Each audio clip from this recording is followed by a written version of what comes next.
ஸ்ரீ குருப்யோ நமஹ. தெய்வத்தின் குரல் இரண்டாம் பகுதி 55வது தலைப்பு. ஷாகைகளின் பிரிவினையும் வழக்கில் உள்ளவையும்.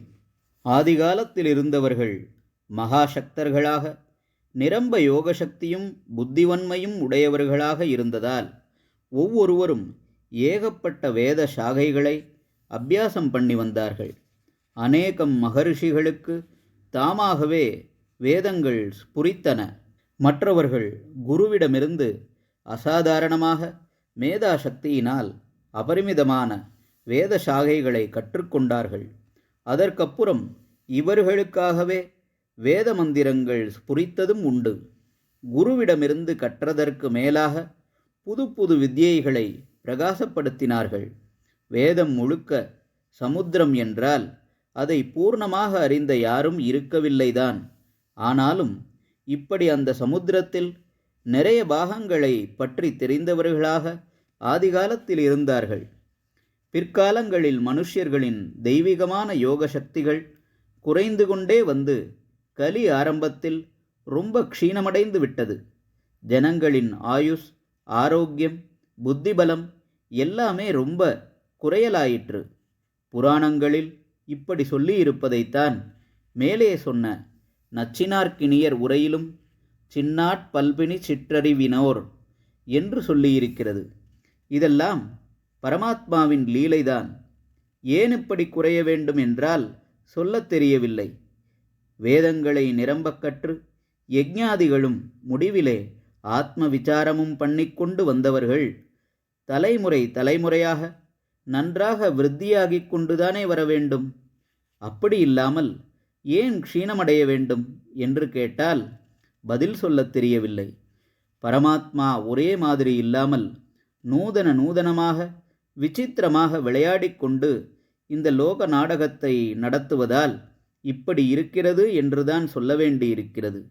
ஆக கூடி எவல்யூஷன் என்று உயிரினம் மேலே மேலே அபிவிருத்தியாகிற கிரமத்திலேயே சிருஷ்டி போய்கொண்டிருக்கிறது என்று டார்வின் முதலானவர்கள் சொன்னாலும், ஆத்மீகமாகவும் புத்தி பிரகாசம், நல்ல குணம், யோகசக்தி முதலியவற்றை வைத்தும் பார்க்கிறபோது எவல்யூஷனுக்கு நேர்மாறாக கீழே கீழே டிகிரி போவதாகத்தான் இருந்திருக்கிறது.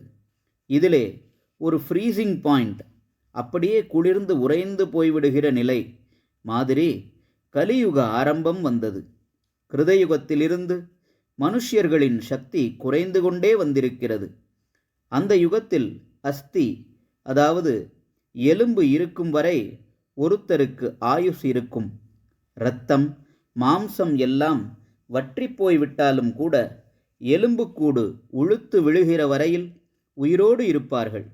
அவர்களுக்கு நிரம்பவும் தியான சக்தி உண்டு.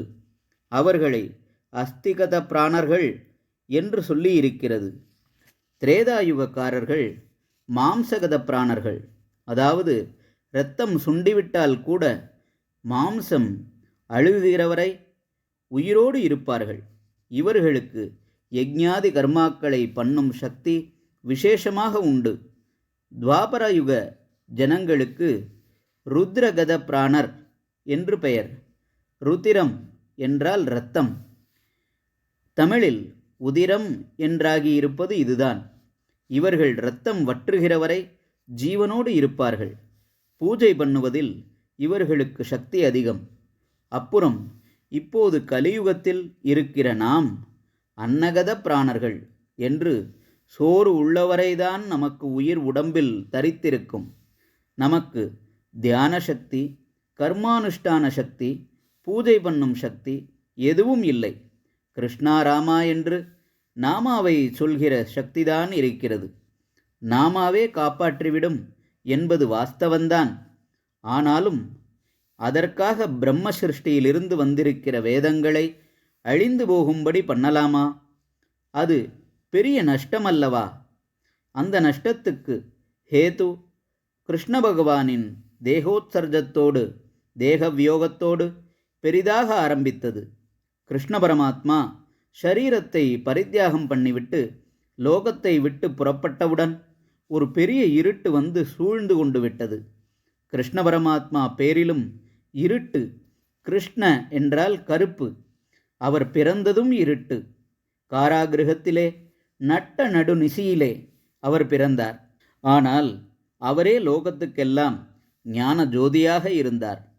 கருணை ஜோதியாக, அருட்பெருஞ்சோதியாகவும் இருந்தார். அவர் மறைந்ததும் ஞானத்துக்கு பெரிய ஹானி உண்டாகி பெரிய இருள் சூழ்ந்து விட்டது. கெட்ட சக்திகளுக்கு ஒரு ரூபமாக இருக்கப்பட்ட கலிபுருஷனுக்கு அதிகாரம் ஏற்பட்டு விட்டது. இதெல்லாம் எதற்காகவோ பரமாத்மாவே விளையாடி பார்த்து கொள்கிற லீலைதான்.